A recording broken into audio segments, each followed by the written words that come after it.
Sabi niya, hindi ka tao sa paningin ko. Napaisip ako noon, diba? Sabi ko, pusa o aso? Hindi ka tao sa paningin ko kung hindi ka abogado o doktor. Totoo yan. So, syempre, pag ikaw bata ka, diba? Papasok yan paulit-ulit dyan sa iyo.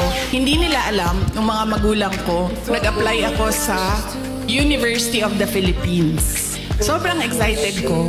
Sabi ko sa mga magulang ko, pumasa ako ng UP Diliman yun eh. Pero political science kasi yung kurso. Nag-wild, nagalit si PRD. Sabi niya, di ba, sabi mo, simula nung bata ka pa, gusto mo maging doktor? Pre-med ba ang political science?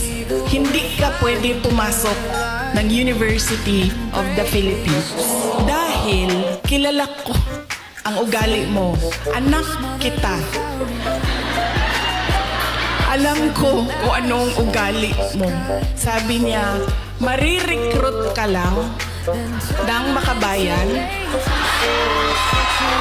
aakyat ka ng bundok, magiging NPA ka.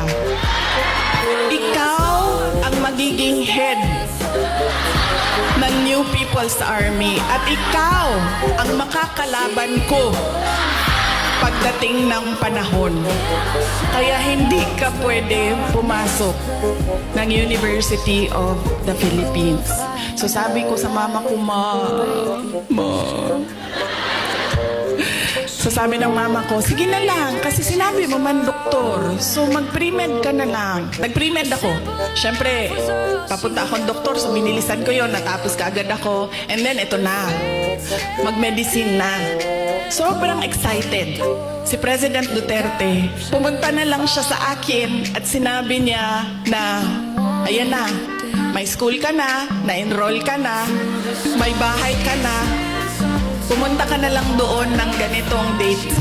Pagdating ko doon, kompleto na. May kama na ako, may washing machine, may refrigerator, may kotse pa.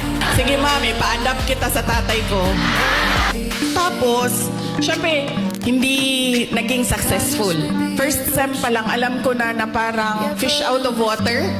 Alam niyo yung bakit madali para sa kanilang nahihirapan ako. Tapos dumating ang second sem na halos hindi na ako pumapasok. So kinabahan na ako. Di ba sa probinsya, sa Manila, kasi ako nag-med school. Pag ipadala ka sa Manila, parang malaking send-off yon. Congratulations sa anak ko, graduate ng ganito. So ako, syempre kinabahan na ako kasi hindi ako makakauwi. Pinadala ako sa Manila para maging doktor. Tapos uuwi ka, drop out. Pinag-iisipan ko ang kapalaran ko. Well, sabi naman ng tatay ko, doktor daw o abogado. So dito na lang ako sa abogado. So lumipat ako, nag-apply ako sa San Beda College kasi at the time na nagdesisyon ako, San Beda College na lang yung bukas. So hindi ko pa sinabi kaagad na nasa San Beda na ako. Nalaman na lang nila dahil nagsabi ang driver, hindi na yan siya pumupunta ng Cavite, lagi kaming nandyan sa Menjola. Nung nalaman niya na nasa law school ako, mas excited siya.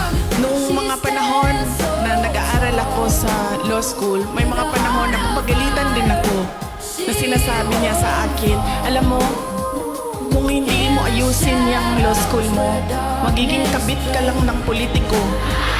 Ganyan yung style niya para idikdik sa'yo, mag-aral ka. Tapos meron pang isang beses na sinabihan niya ako, alam mo, kung hindi ka mag-aral ng mabuti, magiging halaman ka lang dyan sa gilid. Ganyan yung force by which he emphasized into my brain that I need to become a lawyer. Nung pumasa na ako ng bar at nakita niya na mas mataas yung grade ko sa bar exams kesa sa kanya, 5 points ang layo namin. Parang naging tao na ako sa paningin niya. Hindi sa nanay ko dahil ang nanay ko sobrang supportive nun. Kahit maging halaman ako, didiligan ako nun eh.